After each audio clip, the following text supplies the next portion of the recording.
오늘 저는 기도에 관한 좋은 책을 한 권 소개하는 것으로 말씀을 시작하려고 합니다. 오강남 교수라는 분, 종교학자인데 이분이 쓰신 기도의 그 번역입니다. 역본, 번역한 러시아 사람이 쓴 책을 번역을 한 책입니다. 부제로는 영적 삶을 풍요롭게 하는 예수의 기도라고 하는 그런 부제가 붙어 있는데, 예수의 기도는 동방 종교의 참 유명한 기도문입니다. 짧지만 많은 영향력을 끼쳤던 그러한 예수의 기도가 있는데, 우리 세계 기독교를 세 파트로 분류해 볼 수 있는데, 첫 번째는 로만 캐톨릭입니다. 천주교회. 두 번째는 오리엔탈 오소독스 처치, 동방 종교회라고 합니다. 오소독스는 정통이라는 뜻이거든요. 그래서 히랍 종교, 그리스 종교회, 러시아 종교회가 바로 동방 종교회입니다. 우리가 속한 교단은 프로테스탄트 처치, 개신교회. 그래서 장로교, 감리교, 또 순복음, 성결교, 그리스도교, 이 모든 많은 교파가 있지만 다 우리는 개신교단에 속해 있다라고 보시면 됩니다. 로마 캐톨릭 천주교회는 예식이 강합니다. 의식이 강하고, 또 동방 종교회는 영성 수련이 강한 교회의 특징이 있고, 우리가 속한 개신교회는 말씀을 아주 많이 강조합니다.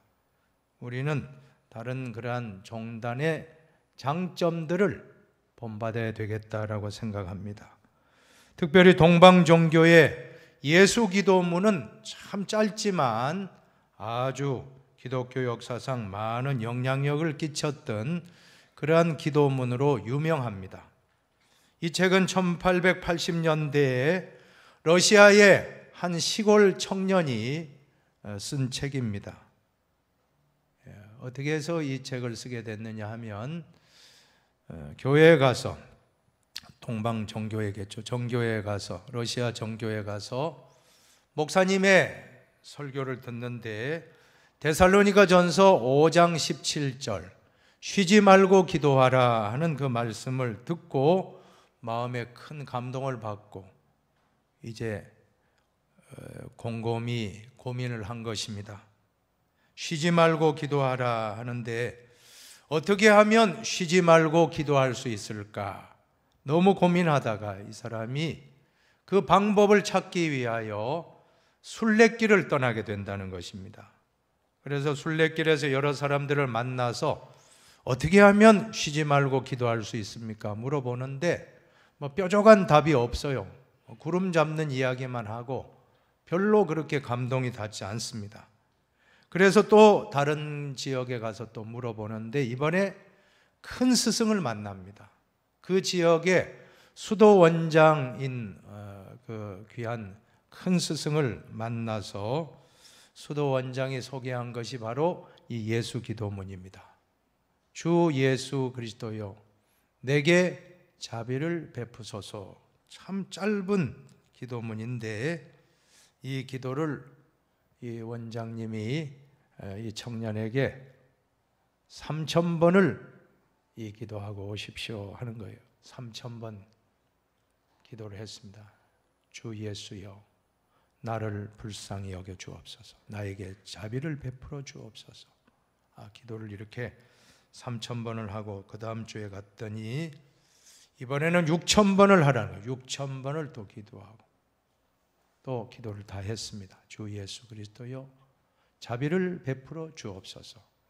한 번, 두 번, 3000번, 6000번 다 기도를 했는데 다음 주에 갔더니 이번에는 또 12000번을 하라는 거예요. 12000번. 아침부터 저녁까지 그렇다고 그냥 형식으로 했겠습니까? 주 예수 그리스도여, 내게 자비를 베푸소서. 그것을 12000번 하는데 저녁 무렵에 돼서 큰 은혜를 받았다는 거예요. 꿈속에서도 예수님이 나와 함께하는 걸 느꼈고 일어나면서 또 주 예수 그리스도요 내게 자비를 베푸소서 이 기도를 하는 중에 그는 예수의 임재를 경험했고 그 마음의 큰 평안과 기쁨과 감사를 회복하게 되었다라고 하는 것입니다. 꿈속에서도 기도를 하고 있는 자기가 걸어갈 때도 이제 그 기도문으로 하면 그냥 뭐 붕 떠 있는 느낌, 너무 좋아가지고 몸이 가볍고 마음도 가볍고 막 그런 기쁨. 그러다가 이분이 이제 여러 사람들을 만나면서 어려움 겪고 있는 분, 한 번은 알코올 중독에 고통받고 있는 분에게 이 기도문을 가르쳐주고 이 기도문으로 기도하시면 알코올 중독을 이길 수 있습니다. 그분이 또 이 예수 기도를 통해서 알코올 중독이 치유되어지고 하여튼 만나는 모든 분들에게 이 예수 기도가 해결해 주는 기적을 체험하게 된다는 그런 내용. 두껍지도 않습니다. 아주 얇은 책이니까 여러분이 한번 읽어보시면 기도의 입문서, 혹시 지금 내가 기도가 안 된다 그런 분이 있다면 한번 꼭 읽어보시면 좋겠다라는 생각을 해봅니다. 왜 그렇습니까? 우리 기독교는 기도교이기 때문이다. 한번 해봅시다. 기독교는 기도교이다. 예, 맞습니다. 기독교는 기도교입니다. 우리는 쉬지 말고 기도하라. 우리의 삶 자체가 기도입니다. 예배 때만 기도가 아니고 우리의 삶 자체가 기도가 될 때 우리도 이 청년처럼 우리도 놀라운 평안과 기쁨과 감사 찬송을 회복하게 될 줄로 믿습니다. 자, 그래서 오늘 저는 예수님의 산상수훈 말씀 중에 기도의 원리를 배우기 위해서 오늘 같이 말씀을 묵상하고자 합니다. 기도의 첫 번째 원리는 구해야 주신다는 것입니다. 한번 따라합시다. 구해야 주십니다. 구해야 주십니다. 자, 7절을 같이 봉독합시다. 구하라 그리하면 너희에게 주실 것이요 찾으라 그리하면 찾아낼 것이요 문을 두드리라 그리하면 너희에게 열릴 것이니. 이 말씀 오늘 우리 글로리아 찬양대 찬양이 그대로 구하라 주실 것이요 찾으라 찾아낼 것이요 문을 두드리라 열리리라 너는 내게 부르짖으라 내가 내게 응답하겠고 은밀한 일 보이리라. 아마 그 성경으로 작곡을 한 것 같아요. 그죠? 얼마나 참 귀한 찬양입니까? 근데 거꾸로 생각해 봅시다. 우리가 말씀을 그냥 구하라 주시고 찾으라 찾고 두드리라 열리리라 우리가 늘 이렇게 말씀을 묵상하는데 반대로 묵상을 한번 해보십시오. 반대로 구하지 않으면 어떻게 될 겁니까? 구하지 않으면 안 주신다는 것입니다. 반대로 찾지 않으면 못 찾습니다. 두드리지 않으면 열리지 않는다라고 할 때 우리가 기도라고 하는 것은 구한다는 것이 얼마나 참 중요합니까? 성경에 보면 한나라는 여인이 나오는데 이 여성은 결혼하고 아기가 없었습니다. 아기가 없어서 많은 고통을 당하다가 성전에 엎드려서 통곡하며 기도해요. 성전에 올라와서 통곡하며 기도하는데 하나님이 사무엘이라고 하는 훌륭한 아들을 선물로 응답해 주셨습니다. 사무엘이라는 이름의 뜻이 하나님이 들으셨다는 뜻입니다. 한번 해보십시오. 하나님이 들으셨다. 하나님이 들으셨다. 그게 바로 사무엘. 사무는 들으셨다. 엘은 하나님. 하나님이 들으셨다는 것이 바로 그 아들의 이름입니다. 기도 응답으로 받은 아들. 나중에 사무엘이 이스라엘을 위기 상황에서 구원해낸 얼마나 위대한 지도자가 되었습니까? 기도의 역사가 민족을 살렸습니다. 이스라엘 민족을 살리는 기적이 일어났습니다. 히스기야 왕도 유다 왕인데 죽을 병에 걸렸을 때 벽을 향해서 통곡하며 기도했습니다. 통곡하며 기도할 때 하나님 뭐라고 하십니까?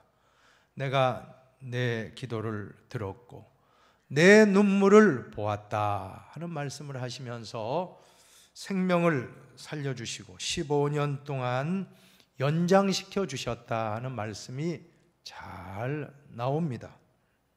지금 혹시 병중에 있는 분이 있습니까? 여러분 걱정하지 마시고 하나님 아버지께 기도하시기를 바랍니다. 기도하면 하나님은 반드시 고쳐주십니다. 오늘 성경에 보시면 야고보서 1장 5절을 보시기 바랍니다. 야고보서 1장 5절을 같이 봉독합니다.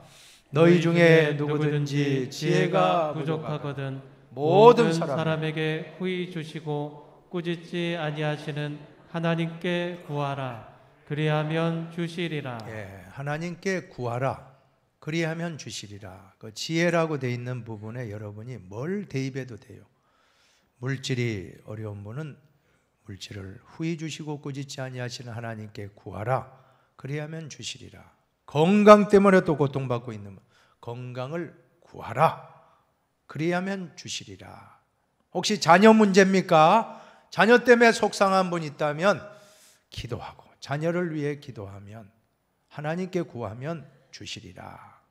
사업, 직장, 여러 가지 주택 문제, 여러분들의 모든 세세한 문제점들을 다 구하시기 바랍니다. 그럼 우리도 한나처럼 히스기야 왕처럼 또 신앙의 모든 선진들처럼 기도는 구해야 받는다는 원리, 첫 번째 원리입니다. 두 번째 원리는 무엇입니까? 아버지께 구하는데 아버지께 구하라. 하나님은 아버지십니다. 아버지께 구하면 좋은 것 주신다는 것이 기도의 두 번째 원리입니다. 오늘 성경에 보면 9절에서 10절을 같이 봉독하십시다. 너희 중에 누가 아들이 떡을 달라 하는데 돌을 주며 생선을 달라 하는데 뱀을 줄 사람이 있겠느냐. 주기도문에 보면 하늘에 계신 우리 아버지, 이 문구가 기도의 황금문을 여는 열쇠라고 했습니다. 우리가 기도의 문을 열기 원하면 오늘부터 아버지를 부르세요. 하나님 아버지 할 때 기도문이 열려요. 아버지라고 하는 것이 얼마나 좋습니까?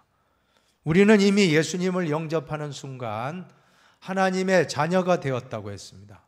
영접하는 자 곧 그 이름을 믿는 자들에게는, 예수님입니다. 예수를 영접하는 자 곧 그 이름, 예수 이름을 믿는 자들에게는 같이 읽어봅시다. 하나님의 자녀가 되는 권세를 주셨으니.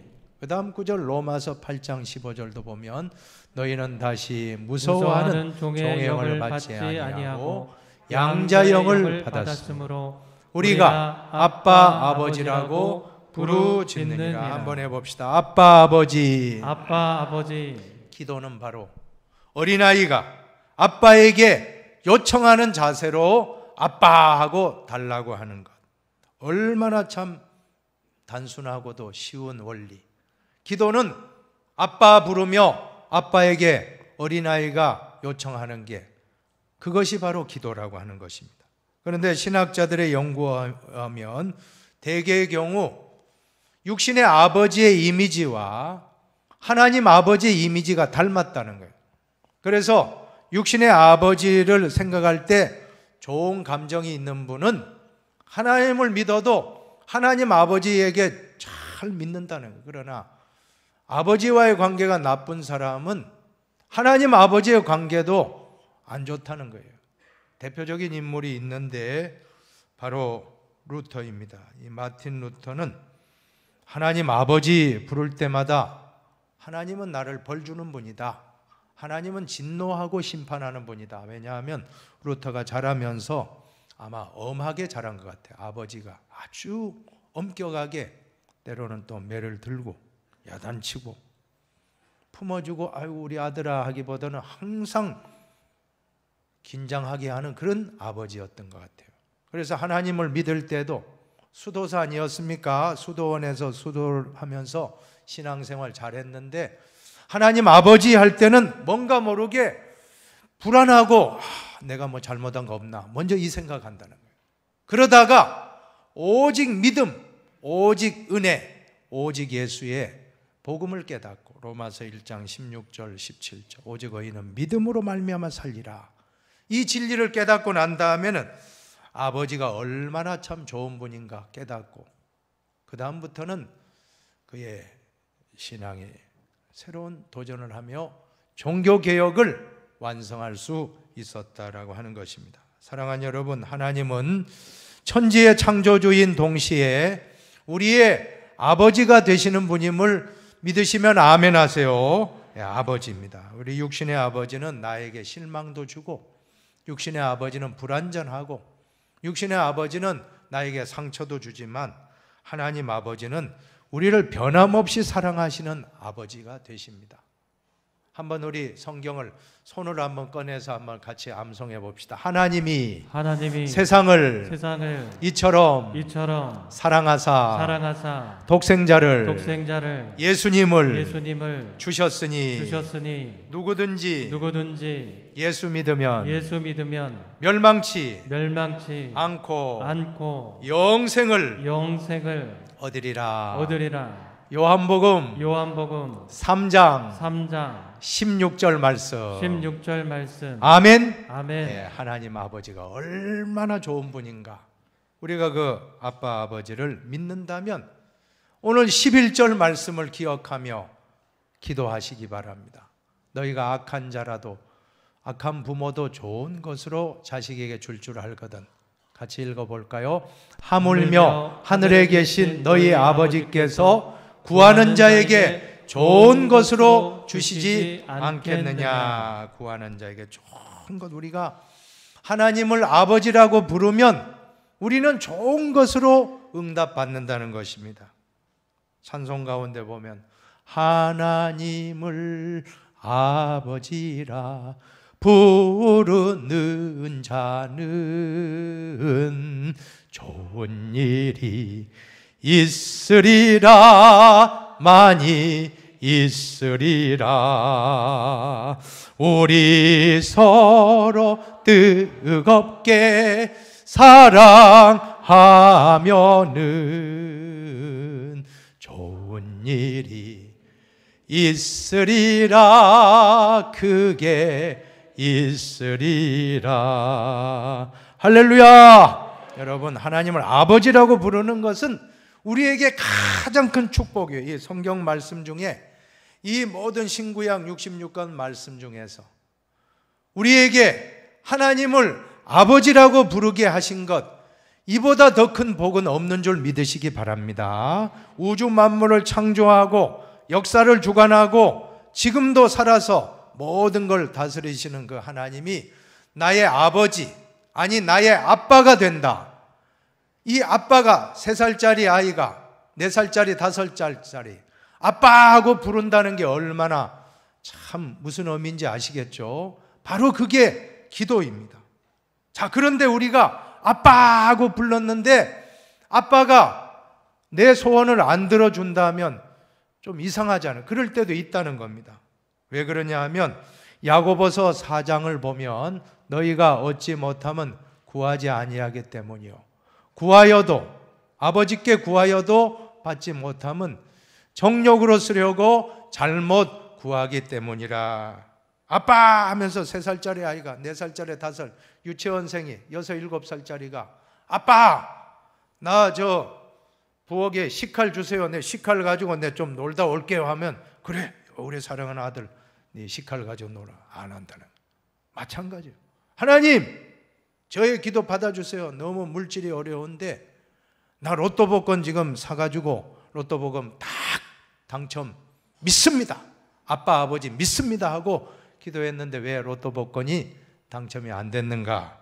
왜 안 됩니까? 로또 복권 당첨되면 하나님보다 돈을 사랑하고 세상의 유혹을 받고 세상으로 갈 게 뻔하기 때문에 하나님이 지금 안 주는 거예요.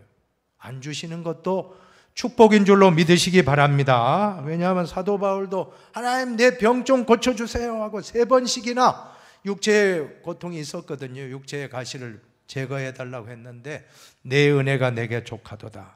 약할 때 강하도다. 자만하지 않으려고. 아하 깨달은 거예요. 하나님이 자만하지 말라고, 교만하지 말라고 육체의 가시를 남겨두고 오히려 사도 바울을 큰 종으로 계속 사용했던 걸 볼 때 우리가 생각하는 떡이 다르다는 거예요. 여러분이 돌과 떡을 한번 비교해 보십시오. 여러분들은 떡을 구했는데 왜 하나님 나 돌 주냐 이렇게 혹시 하나님 우리 아들 합격시켜달라고 그렇게 새벽에 기도했는데 왜 합격 안 됐습니까? 하나님 A 대학에 가라고 했는데 왜 A 대학 아니고 B 대학에 가게 했습니까? 나는 A를 구하였는데 주님이 B를 주실 때가 있다는 것입니다. 지금 당장은 이해가 되지 않습니다. 그런데 시간이 좀 흐르고 나면 아하, 하나님이 나에게 가장 좋은 떡을 주셨구나. 돌을 주시는 분이 아닙니다. 떡을 주신 거예요. A 대학이 아니고 B 대학에 우리 아들이 우리 딸이 간 게 그게 떡이에요. 돌이 아니고. 우리는 서운합니다. 우리는 왜 안 주시는가? 왜 내 병 빨리 안 고쳐주시는가? 서운한데 아니에요. 하나님이 안 고쳐주실 때는 안 고쳐주는 이유가 다 있는데 그게 다 떡을 주지 돌멩이를 주는 분이 아닙니다. 생선을 주지 뱀을 주는 분이 아님을 믿으시기를 바랍니다. 우리가 아버지께 구하면 어쨌든 가장 좋은 것 주십니다. 지금은 몰라도 나중에 보면 그게 나에게 가장 좋은 응답이었구나 다 깨닫고 오늘부터 기도할 때 아버지께 구하시기 바랍니다. 좋은 것 다 응답 받으시기를 바랍니다. 이제 기도의 세 번째 원리는 기도했으면 낙심하지 말고 기다려야 한다는 것입니다. 오늘 성경 말씀 누가복음 18장 1절에 예수님의 말씀을 같이 읽어봅니다. 예수께서 그들에게 항상 기도하고 낙심하지 말아야 할 것을 비유로 말씀하여 예수님이 기도할 때 낙심하지 말라. 기도할 때 가장 조심해야 될 점은 낙심입니다. 낙심. 사탄 마귀는 기도하는 분을 낙심시키거든요. 우리가 기도할 때 제일 조심해야 될 게 사탄은 우리에게 낙심을 줘서 포기하게 합니다. 그러나 성령님은 포기하지 않도록 다시금 위로하고 또 우리를 붙잡아 주십니다. 미국의 성공학 전문가인 나폴레옹 힐이란 분이 있는데 이분은 미국에서 성공한 500여 명을 집중적으로 연구한 다음 한 가지 공통점을 발견했다는 것입니다. 그게 무엇입니까? 포기하지 않고 끈기가 있게 계속 달려갔다는 것입니다. 그 한 분야에 성공하기 위해서 포기하지 않고 끈기 있게 계속 도전하고 그 사람들이 다 어떤 분야에건 성공했다는 것입니다. 영국의 처칠 수상은 자기 모교에 가서 역사상 가장 짧은 연설을 했습니다. Never give up, never give up, never give up, never, never, never. 무슨 뜻입니까? 한번 여러분 읽어보십시오. 결코 포기하지 마세요. 결코 포기하지 마세요. 결코 포기하지 마세요. 결코. 이 짧은 연설이지만 가장 감동적인 연설이었다라고 알려지고 있습니다. 우리 인생에서 가장 중요한 것은 포기하지 않는 것이고 기도에도 가장 중요한 것은 포기하지 않는 것입니다. 인디안 기우제란 말이 있는데 인디안들이 비가 오지 아니하면 기우제를 지내는데 인디안 기우제의 특징이 뭡니까? 인디안 기우제는 100% 비가 내렸다는 거예요. 인디안 기우제를 하고 나면. 근데 그 이유가 신령해서 그렇습니까? 그들이 아주 영적이어서 그랬을까요? 그 이유는 간단합니다. 그 이유는 비가 내릴 때까지 기우제를 했다는 거예요. 비가 내릴 때까지.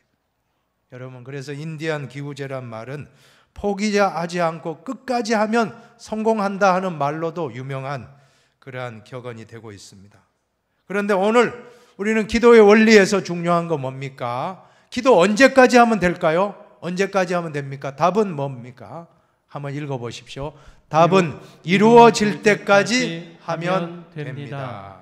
기도는 이룰 때까지. 그것이 여러분에게 교훈이 되어서 절대 포기하지 말고 낙심하지 말고 끝까지 하시기 바랍니다. 사탄은 우리를 공격할 때, 그리스도인을 넘어뜨릴 때 어떻게 합니까? 낙심이라는 무기, 낙심이라는 무기로 계속 공격합니다. 그래서 40일 작정, 100일 작정하고 새벽 기도를 나왔어요. 다 새벽에 나와서 얼마나 뜨겁게 기도했습니까? 그런데 아까와 같이 잘못된 일이 또 생기고 떨어졌다. 아유, 기도 안 하면 낙심도 없어요. 근데 기도하고 나니까 너무 낙심이 오고, 그때 사탄이 뭐라고 합니까? 그것 봐, 기도해도 소용없잖아 하고 음성을 들려주는 낙심이거든요. 그때 여러분은 예수님 본받아서 사탄아 물러가라 하고 그때 물리쳐야 돼요. 그 소리 듣고 그냥 맞아, 내 기도해도 소용없어, 그 마음 들면 이제 안 되는 거예요.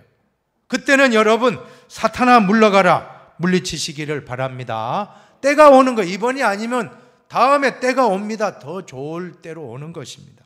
마치 썰물 때 배가 갯벌에 박혀 있지만 밀물이 몰려올 때는 어떻게 됩니까? 순식간에 배가 두두둥 둥실 떠오르는 거예요. 그죠? 여러분 서해안에 가서 조개 캐고 물고기 잡아보신 분 있습니까? 저는 가봤거든요. 서해안에 가면 이야, 이 밀물 때는 무섭습니다. 밀물이 물려오는 거는요 순식간이에요. 순식간에 싹 물려오는데 기도의 응답도 똑같구나. 지금은 내가 참 처지가 형편이 탁 처박혀 있는 배처럼 볼품 없을지라도 기도의 응답이 올 때는 밀물처럼 와서 여러분 인생을 두둥실 두리둥실 띄울 줄로 믿습니다. 기도의 응답입니다. 기도의 응답은 밀물처럼 밀려온다는 걸 믿고 절대로 낙심하지 마시기를 바랍니다. 마지막으로 기도에 있어서 잉태와 출산의 원리가 있다는 거 말씀드리고 마치려고 합니다.